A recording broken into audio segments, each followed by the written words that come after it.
Hello and welcome to MMA Crypt Fighting Talk.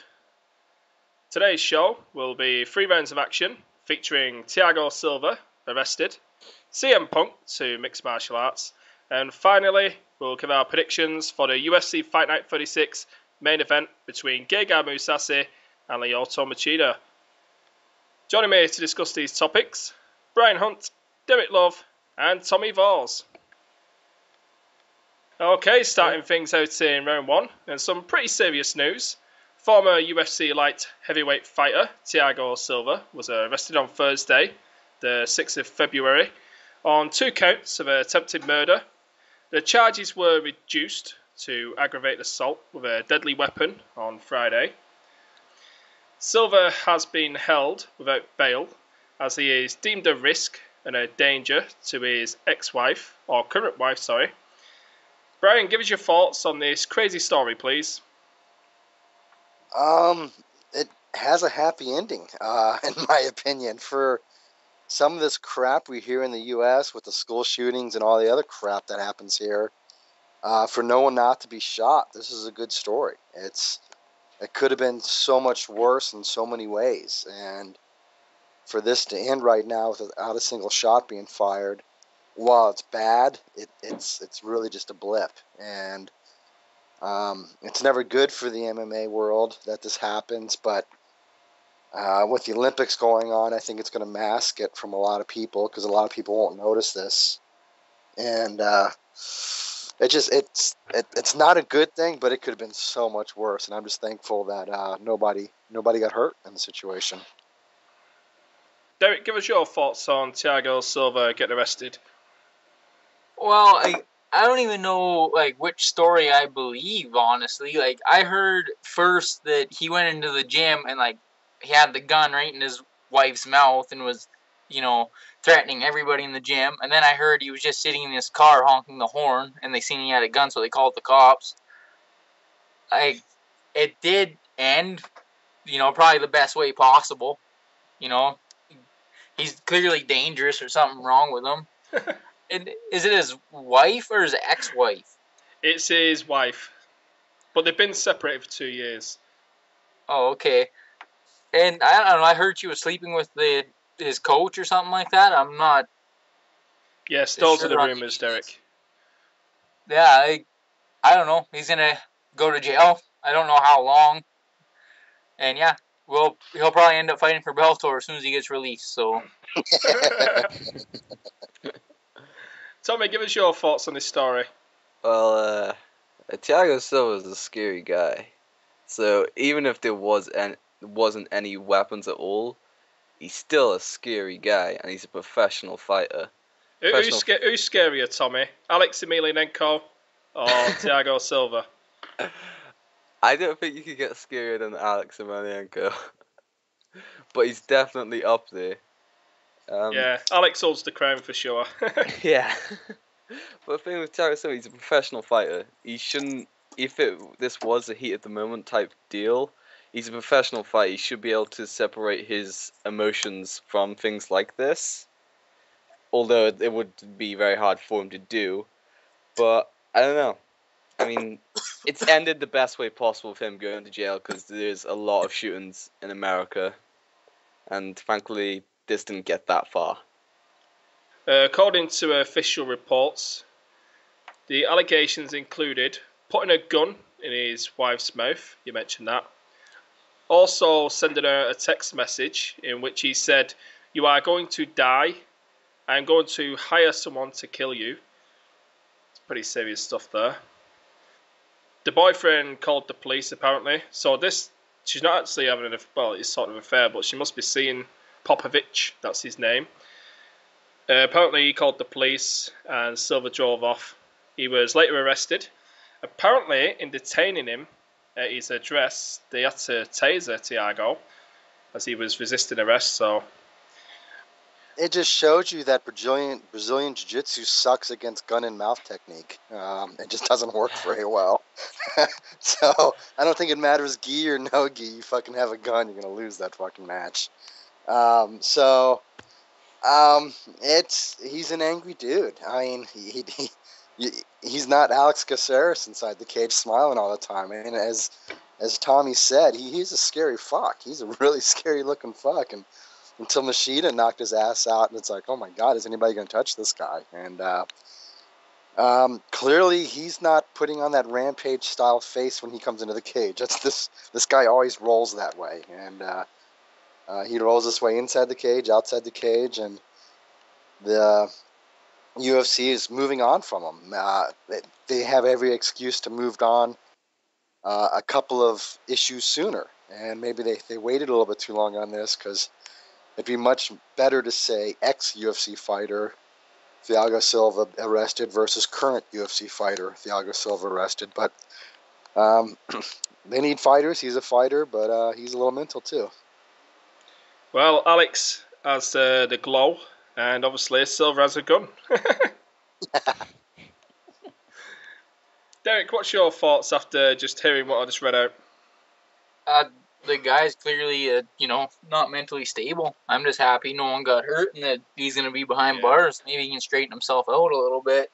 Like Brian said, though, there's Dana made a good call cutting him right away. Get the UFC label off of him. Ex-UFC fighter sounds a lot better than UFC fighter. But they'll try and spin it that it's MMA's fault that he did this. They always do. Well, his manager also stated that Silva's been treated unfairly. He said there was no marks on his wife's body. He didn't hit his wife. Nobody was hurt. So, what do you make of those comments there, Tommy, also?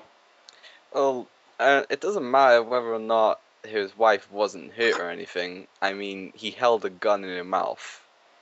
That's still pretty fucked up. And I'm very thankful I live in Wales and nowhere near him at all. Yeah, you see, what I don't get, they've been separated for 2 years, so why now? You don't wait 2 years and then suddenly just go and get a gun and stick it in her mouth, Something must have happened. Would you agree there, Tommy?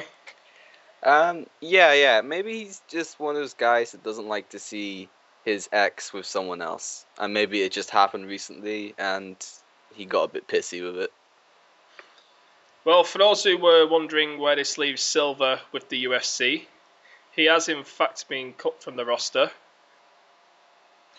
Tommy, do you think it was a good decision for the UFC to distance themselves from Thiago Silva and actually cut him? Most definitely. I mean, the guy, he failed a few drug tests. I don't know, his antics are just not great. He seems like a poison. And the best thing to do with someone who's like a poison is just to get rid of him. And so they did exactly that, and it was a good move. Are we talking about Thiago Silva or somebody else right now? This is going to happen more often for me, While it is a sport, it's also a fight game, You're dealing with violent people who've come from the streets and tough backgrounds, especially Brazil. These guys get shot and killed. You can put a hit on somebody for $20 over there. It's ridiculous. So, stuff like this will happen more often, I believe, as time goes on, Yeah, you do get the guys, we do get guys from, college wrestling and traditional martial arts guys who come with respect, but also we're going to get the tough guys from the streets too, who are going to take up fighting, just the same as boxing. We've seen it with Diego Brandao. You see how he was on the Ultimate Fighter show. The guy had to support his mum since he was 14. He's living a tough life. You seen he threatened Dustin Poirier. He threatened to stab him. The UFC still didn't take no action against that. So, well, personally, with Diego Brandao, if they could actually prove that he said he would stab Dustin Poirier, they should suspend him. Well, he admitted it, didn't he? He admitted that. He said that. He did then admit he should it. get some sort of fine and suspension. What was he saying on the show? Your mum cry before my mum cry. What the fuck? He didn't say nothing about his mum. That was to, what's his name? The little guy, Marcus Brimage. He was saying it to Marcus Brimage, just over sparring hard. What's them sparring hard got to do with his mummy crying? The guy's seriously had a tough life, and there's going to be plenty more fighters coming who've had a tough background, who come into this sport. So the UFC will have more tough decisions like this in the future. Okay, moving on to round 2. If any of you seen Ariel Helwani's interview with CM Punk in CM Punk's kitchen, You're going to sort of know why this conversation has started to circulate through the mixed martial arts community. Apparently, CM Punk has left the WWE only a few days after his interview with Ariel Helwani. I can't confirm if he has actually left the WWE, as you know, you don't know what's fact or fiction with these guys over there. So, while I don't know the validation of the story, apparently CM Punk has left the WWE. He wants to get involved in mixed martial arts. Derek, would you like to see CM Punk compete in mixed martial arts? Actually, if you put CM Punk on a Bellator card, even just opening fight, and put him against that Ranger, whatever his name is, I would tune in and watch it personally. I think CM Punk. You couldn't have CM Punk as an opening fight. He'll definitely be main event. That's kind of Bellator's call, I guess, but they'll like CM Punk is probably the top 3 most popular in WWE right now, so there might be that crossover effect too that could actually bring ratings in. Personally, like CM Punk, he's 35 years old. He's a white belt. Like he had his motto, something about no belts kind of thing, or a white belt for life, I think is what it was. Yeah, that's what he said. But I've heard that he's as good as a purple belt. But again, all sources, and that he has Preziat or whatever they're called for Muay Thai too. But again, I don't know if that's true at all. So he might surprise us, but I think more or less if he fights anyone with any real mixed martial arts training, he'll lose. Well, you're a pro wrestling fan. Do you actually think he's left the WWE? It's really hard to say because it could be a swerve. All I know is that from what I've read on the pro wrestling side is he wasn't happy where his character was going. Yeah. Apparently he was supposed to wrestle Triple H at WrestleMania, and he thinks, because this is probably his last WrestleMania because he was going to retire when his contract was up anyways in July, that he should be, main eventing WrestleMania. And that, apparently really pissed him off, so he left. I don't know if it's going to be a swerve or not. All I know is he's contracted to the WWE till July. That's all I know. Well, Tommy, you're a pro wrestling fan. Do you think he's actually left the WWE? Because I know his contract isn't up yet, that's for sure. He said that in his interview with Ariel Helwani. And would you like to see him compete in mixed martial arts too? Well, the thing is, these reports are saying that he's left WWE, but from my understanding, what he actually did was he left that one Raw show basically just saying that he's been burnt out with his body, like physically with the injuries, and there's no long-term booking. The writing sucks. So he left that show. And then when everyone was saying that he left WWE, I didn't really see much evidence for it other than him saying that he was going home from that show. So I can't say that he has left WWE, and I don't really think he has either. But he's definitely been pulled from all scheduling, and he doesn't want to return unless the writing gets good again, which is not going to happen. Well, it might be a little bit out there on this here, Tommy, but we've seen with Samoa Joe and Kurt Angle in the past, they've done a mixed martial arts type fight in TNA a long time ago. Do you think they could possibly be, because he come out with a Gracie t-shirt on at the Royal Rumble. I'm not too sure if he does this regularly, but do you think they're trying to get the wrestling fans into mixed martial arts, so they'll have a little think about it, and then all of a sudden CM Punk returns and possibly faces Brock Lesnar, because Brock Lesnar keeps coming out doing these Kimuras now and breaking people's arms apparently. Do you think they might be setting something up where he does a mixed martial arts fight with Brock Lesnar or something? It's a little out there, but you never know. That's a really good point. And with that, you mentioned Samoa Joe and Kurt Angle. Yeah. Well, Batista also trained Cesar Gracie Jiu-Jitsu. Brock Lesnar, like you mentioned, UFC Heavyweight World Champion at some point. So they could potentially do what Samoa Joe and Kurt Angle did, and with either one of those guys. And if they do, not going to go so well, but this could be a WrestleMania type match, because they've done that whole gimmick stuff before with Aki Bono and Big Show and Floyd Mayweather, and Big Show and any guy. But yeah, they could very well be doing that. And I don't know. I'd still watch it, I guess. You see, if he does do it for me, it's not going to be like a Brock Lesnar type of deal where he comes into a MMA company and he tries going through the division and tries getting the title. I really do not think it's going to be that type of deal. So if he does this, it'll have to be like against a big name, like a celebrity. Obviously, it can't be a big name fighter because what's he at? I'll say he's about a welterweight or something. He looks like the size of a welterweight, CM Punk. So he'll either have to face like a legend of mixed martial arts, someone like a Renzo Gracie. I'd like to see him fight Renzo, but a legend welterweight or something, or maybe a celebrity, another celebrity who part-time trains in martial arts or something. Shaq O'Neal. I think that's a bit of a... Unless it's going to happen in Japan, I don't see that one happening. That's like fucking super, super heavyweight versus a welterweight. Well, Brian, I know you don't watch much wrestling, but would you like to see CM Punk in mixed martial arts? And also, do you believe the story? How about we talk about Jake Shields? No, Brian. He's coming down the crypt. You carry on. I like CM Punk per the interview. That was the first time I really listened to an interview with him, and he seems like a good guy. But I think it's a joke of any real MMA talk with the guy. He's just too late of a start for his career, and he doesn't have the background. People are going to go back and say Brock did it and stuff like that. Well, Batista didn't, because Batista didn't have the background. And Batista was training some legit shit, but you just too late. It's just too late. I don't care. You're not facing purple belt jiu-jitsu guys. You're facing MMA fighters that also have a purple belt in jiu-jitsu in Bellator.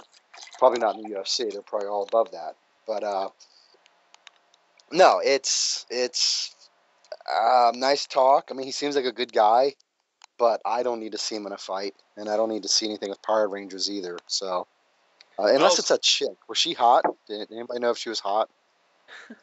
Who was hot, Brian? Wasn't there a female Power Ranger? Yeah, the pink Ranger. Yeah, was she hot? No, none of us watched Power Rangers, really, did we? Like, if she's hot, I wouldn't mind seeing her in like a wet T-shirt fight or something like that. But no, I have zero interest in Power Rangers and CM Punk and MMA. So, well, Derek, would you like to see him face the Power Ranger? Absolutely. It's the Green Ranger, for fuck's sake. He's like the special one who came in after with his little flute. It was like a sword flute or something, wasn't it? He's the cool one. No, he's not cool. he was my favourite when I was growing up. There you go. So you like to see it then, Tommy? Yeah, for nostalgia. Yeah, I'd love to see that. Well, also, apparently, Bellator and World Series of Fighting, they have said they would like to sign CM Punk. Do you think this would be a bad move by Bellator and World Series of Fighting to actually get CM Punk on the roster? That question's for you, Derek. It's not a bad idea to sign him, but don't think that he's going to participate in a tournament or anything. He would get murdered. If you sign him to a one-off fight and then put him as like a co-main event on a fight with a big title fight or something, yeah, sure, why not? I think it would work for World Series of Fighting, but not Bellator, because Bellator do the tournament thing, and they've already been criticised for taking on ex-UFC fighters and actually going against their tournament structure where the tournament champion gets the title shot, because they've received some bad press about that recently, about not giving the tournament winner a title shot.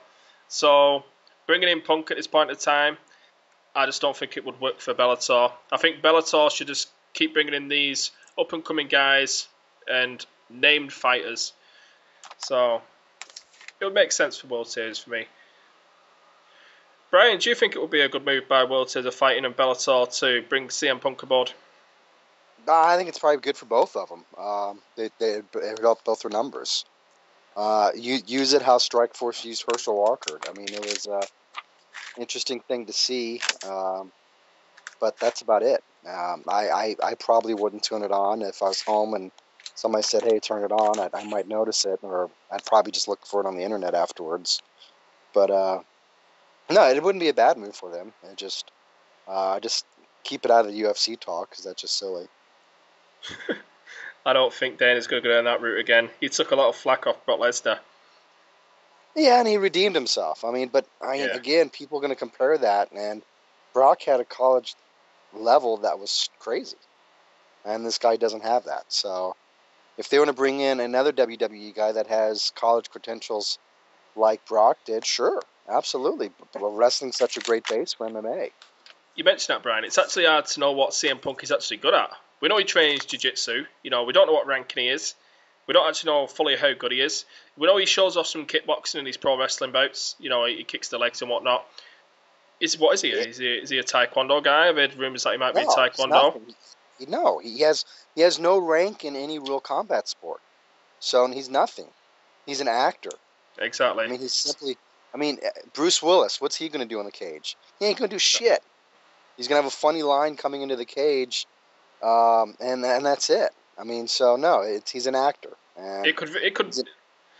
To me, it's really going to benefit the company, and it's not going to benefit CM Punk or the WWE. They built him up.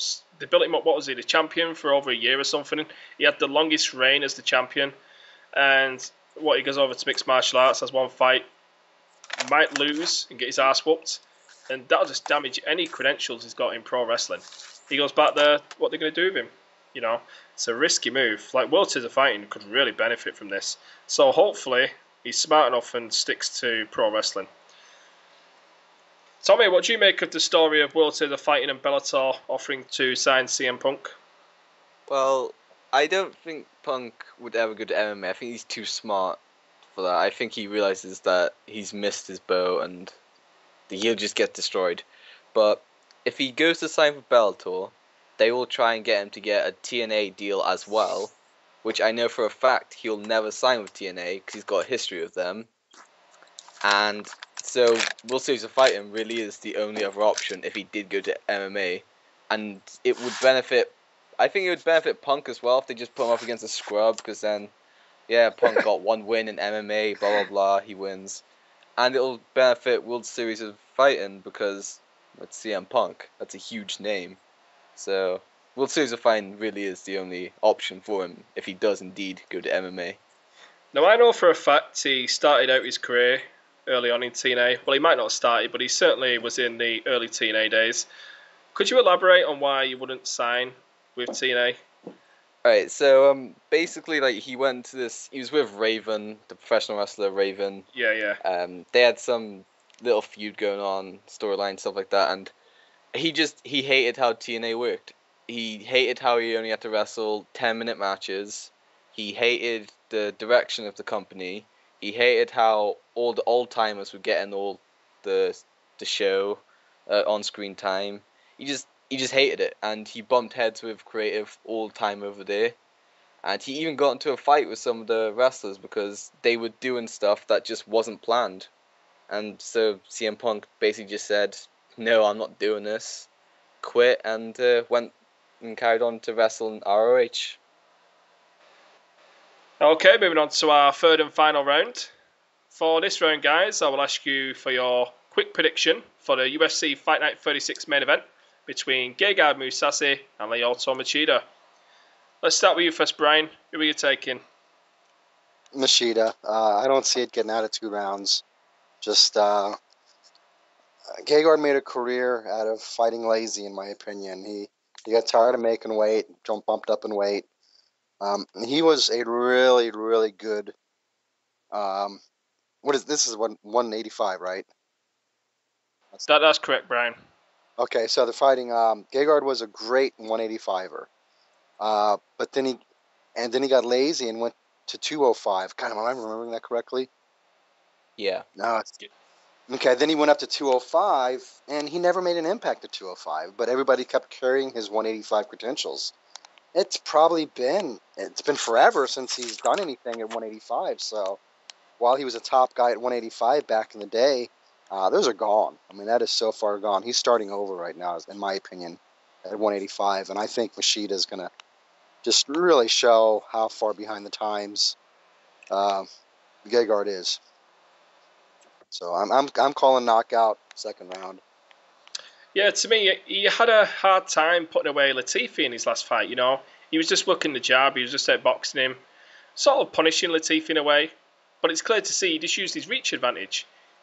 Latifi was too short, couldn't get inside, and I didn't see no killer instinct from Gegard in that fight. So I've got to go with you two, Brian. I'm really going to go with Machida.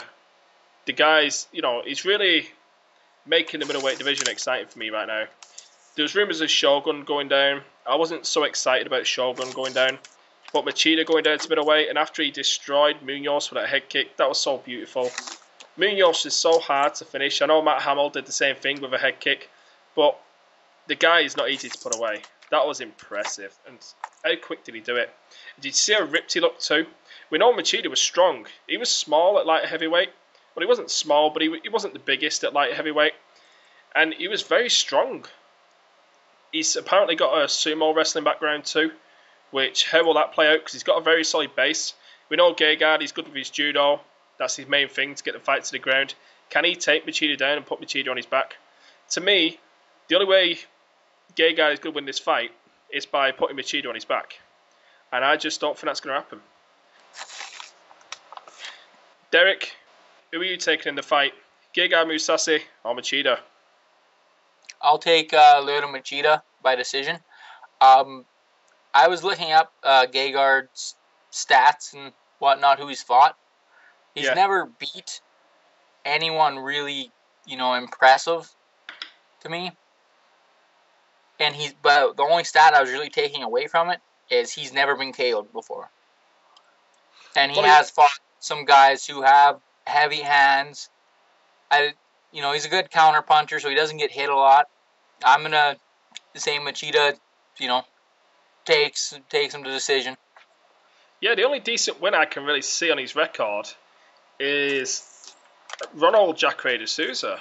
There's some good names on there like Melvin Manhoff. There's Dennis Kang on there. But, really, Melvin Manhoff, if you take this guy down to the ground, well, he's such a vicious striker. You take him down to the ground, you will submit him. It's not hard when you have a pedigree like Gegard does on the ground to finish Melvin Manhoff. Mark Hunt was going through a tough time back then. Renato Sobral, another guy, he was on the downward side of his career. Same with Soccerdew and Gary Goodridge. This ain't Pride back in 2000, So... Well, I don't think Gegard's going to be in the UFC for very long. I don't think he can hang with the top 10. And I think that's who they're going to put him up against. He'll lose to Machida and probably Munoz or someone, and he'll get beat there too. Tommy, who are you taking? Gegard Mousasi or Lyoto Machida? Well, right now I hate you guys because I love Mousasi and you just trashed on him. We did think we're shit. But I don't know. I mean, it's hard to argue against the points you made. I mean, I guess he hasn't fought anyone significant when they're in their prime. I mean, I don't know. I really like him as a fighter. I think he's a great kickboxer, natural kickboxer. His last fight he was injured, and I've seen him actually fight. So, and I don't believe he actually did fight in his last fight. So I don't know. I feel like I know what he can do, and he definitely didn't show it. And I think he can knock out Lyoto Machida. I feel like he has that ability to do it. But Machida is very, very good. He's very elusive. He'll pick his shots. He isn't going to go in swinging. So, yeah, I'm going to choose Machida by decision. I think he can neutralize Mousasi. Well, I mentioned he has to put Machida on his back to be victorious. What do you think it's going to take for Gegard Mousasi to be victorious against Machida? He has got his good kickboxing. He's very precise with his punches. But that's very tough against a guy like Machida, who's in and out constantly. It's hard to time your shots and pick your shots wisely, if you know what I mean. I think he'll have to do what Shogun did and just come forward with the strikes. And I know Mousasi doesn't fight like that. He likes to do what Machida does and picks his shots. But I don't know. Shogun came forward with the strikes. He was super aggressive and he got the knockout. I believe Mousasi can do that. And if it does go to the ground, I think Machida's going to have the edge. So I only really see Mousasi winning this fight if he is super aggressive. Okay, before I wrap up the show, I'd like to pass over to Brian to let you know about MMA Crypt Fantasy League Season 2. Take it away, Brian. Excellent, thank you. We're firing up our second season of the Fantasy League. If you're familiar with American football, and I'm guessing they probably do this in soccer, and they do it in baseball and all the other sports, we're doing a UFC Fantasy League where you have a budget of $5 million and you draft 10 fighters. And they have a value on a downloadable PDF off our site, and you have to kind of pick your team based on who you want and who's going to be fighting coming up in the future. It's going to officially start March 1st and run through July 31st, and then we'll start Season 3 within a month of that. So it's on our site. You'll find links to it in the fantasy section under the Fantasy League, and it's pretty basic. We have all the instructions. You get more points for title fights. If your fighter wins, you get 15 points. If he wins a title fight, if he loses, he gets -7. If it's a main card fight, it's +10. Loser -5. Preliminary winners are +5, and loser gets -2. We also have fight of the night, submission of the night, knockout of the night bonuses for your fighters. And finishes get an extra 2 points. So the fight of the night stuff is 5 points extra. Finishes is 2 points. And the other stuff, drug testing. If you fail a drug test, you get -3 points for your fighter. And if you miss weight, it's -1 pound for every pound that the guy misses weight when it's finally done. So some stuff to keep an eye out. Make sure you have an active fighter. You don't want to draft somebody that's not going to be fighting in the next 4 months. But that's it. It's the full UFC roster from what we can tell, and a couple of guys from the site worked on it. And it should be fun. We had a lot of fun with this last time we did it, and we'll find it up again. Yeah, shout out to Derek Love and Matt Wolfley for doing a fantastic job there. So thank you very much for that, Derek. You bet. From MMA Crypt Fighting Talk, thank you for watching.